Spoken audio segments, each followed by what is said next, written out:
আমারটা আমি ইনকাম করেই খেতে পারি আলহামদুলিল্লাহ। সো আমি ইন্ডিপেন্ডেন্ট উইমেন। এখন হচ্ছে ডিজিটাল বাংলাদেশ, রাইট? সো আমরা সব কিছুই মোবাইলে করতে পছন্দ করি, মোবাইলেই সব কিছু ঠুসঠাস অর্ডার করে ফেলি। এটা আমাদের একটা কমফোর্ট জোন হয়ে গেছে বলতে গেলে। বাট আমার কথা হচ্ছে যে কোনো কিছু আমরা যখন করব একটু বিবেচনা করে করলেই বেটার। আমরা অনলাইন থেকে শপ করি অথবা ফিজিক্যালি শপিংটা করি, আমাদের উচিত একটু বুঝে শুনে সব কিছু করা।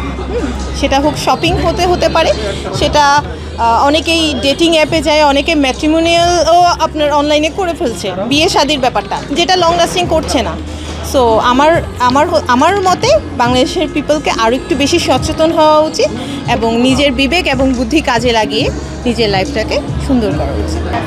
আমি আলহামদুলিল্লাহ ঈদের শপিং করেছি এবং পাকিস্তানি যে ব্র্যান্ড, পাকিস্তান থেকে আমি শপ করছি এবং আজকে যে গ্লোবাল রামাদান ফেস্টে এসেছি এখান থেকে আমি অথেন্টিক পাকিস্তানি শপিং করে নিয়ে যাব, এই জন্যই আমার এখানে আসা।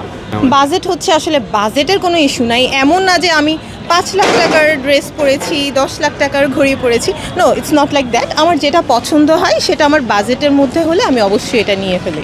এই যে আপনাকে আমি বললাম তো যে যারা ঢং করে বলে এটা 5 লাখ, এটা 10 লাখ, ওই রকম কিছু না। মানে আমার যদি মনে হয় যে আমার 20,000 টাকার কাপড়টা আমার ভালো লেগেছে এবং এটা আমাকে মানাবে, আমি এটা নিয়ে ফেলবো। ভাই আমরা সবই বুঝি, তোরা যে শো অফ করিস সবই বুঝি, সো করিস না। ছেলে হিসেবে অবশ্যই যে আমার কথা উঠবে, আমার কথাই বসবে, বাট আমি ডমিনেটিং হব না, আমরা ফ্রেন্ডসের মতন থাকবো, দ্যাটস ইট। আমারটা আমি ইনকাম করেই খেতে পারি আলহামদুলিল্লাহ। সো আমি ইন্ডিপেন্ডেন্ট উইমেন। সো আমি আগেই বলেছিলাম আমি চট্টগ্রাম থেকে এসেছি এবং আমি চট্টগ্রামে প্রমোশনাল কাজগুলো করা হয় আমার অ্যাজ এ ইনফ্লুয়েন্সার। সো ওই খাতিরে আসলে আমার আশা। হ্যাঁ, আপনি একটা জিনিস খেয়াল করবেন যে বাংলাদেশ মুসলিম কান্ট্রি হলেও বাংলাদেশ আমি চিটাগং যেহেতু বিলিভ করি, চিটাগং ঢাকা থেকে অনেক পিছিয়ে আছে।